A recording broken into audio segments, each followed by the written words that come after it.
And I use the word happiness a lot because happiness is one of the best emotions there is. And at our core, we are emotional beings.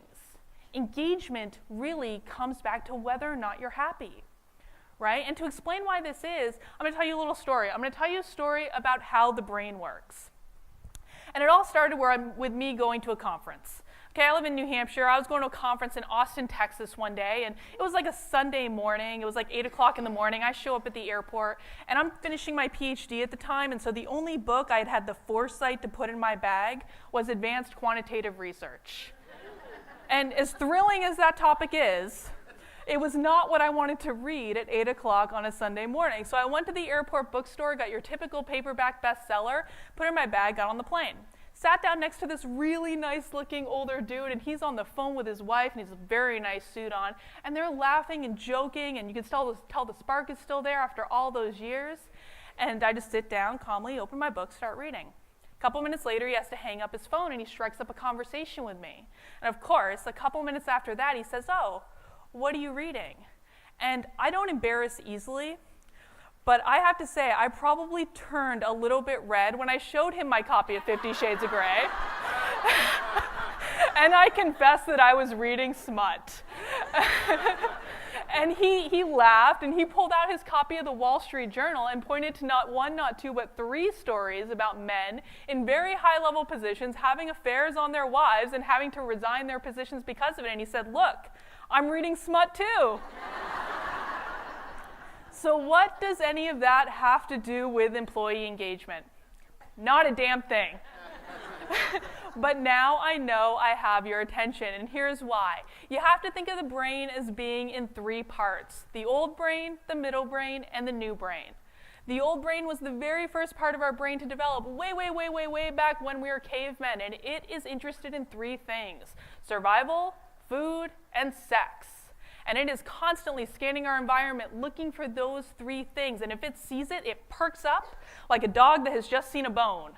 And it says, look, pay attention to that. That's important. That's how I know I have your attention right now, right? Now, it does this subconsciously. We're not aware of our old brain consciously scanning our environment, right? Because that's a ton of information that it's taking in every single second. We take in 11 million pieces of information every single second as our old brain is doing this. We are only consciously aware of about 40 of them. Okay, so huge disconnect. 11 million pieces of information go in, 40 pieces of information go out. I bet every single one of you have experienced this. Think about when you get in your car and you leave work and you drive home and you pull into the driveway and you don't remember driving home. Right? That's because nothing eventful happened on that drive. It was the same thing every day. It's not like you fell asleep. Your old brain was just keeping watch on things. Now, if a dog had run out in front of your car, it would have gone bing. It's a danger, hit the brake. Now, our old brain, it tries very hard to make all of our decisions for us. But the thing is, if the decision does not involve food, survival, or sex, it needs a little help. And let's be honest, most of our decisions day to day do not involve those things, right? All of us are very blessed. We all have more food than we can ever eat.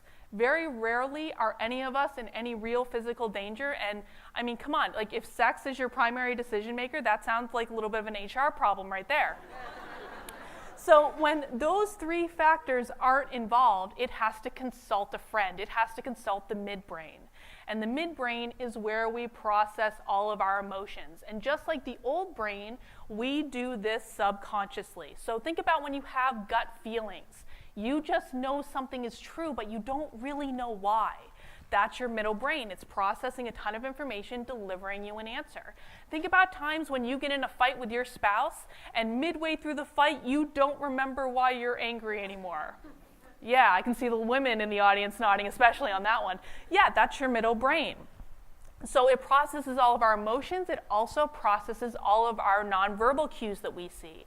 So anytime you just walk into a room and before anyone has said anything, you know something is wrong, that's your middle brain.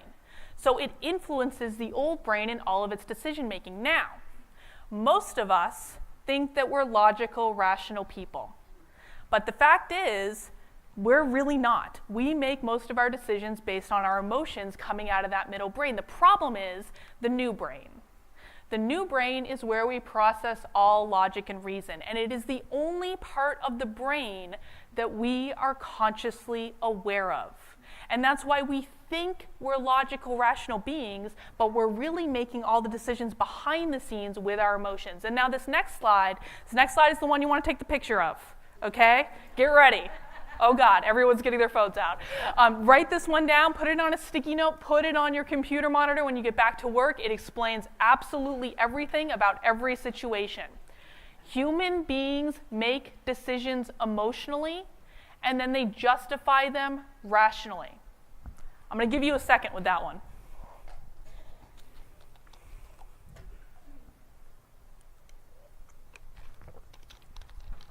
All right, so human beings make decisions emotionally, and they justify them rationally. And that's why, guys, that's why you need people to be emotionally connected to their job. Because if they're not emotionally connected to what they're doing, they are not going to be engaged with their work. The term, it's just business, it's not personal, that's such a lie. We spend our lives at work. If we don't take it personally, what the hell are we doing? All right, so you need people to be emotionally connected to their job.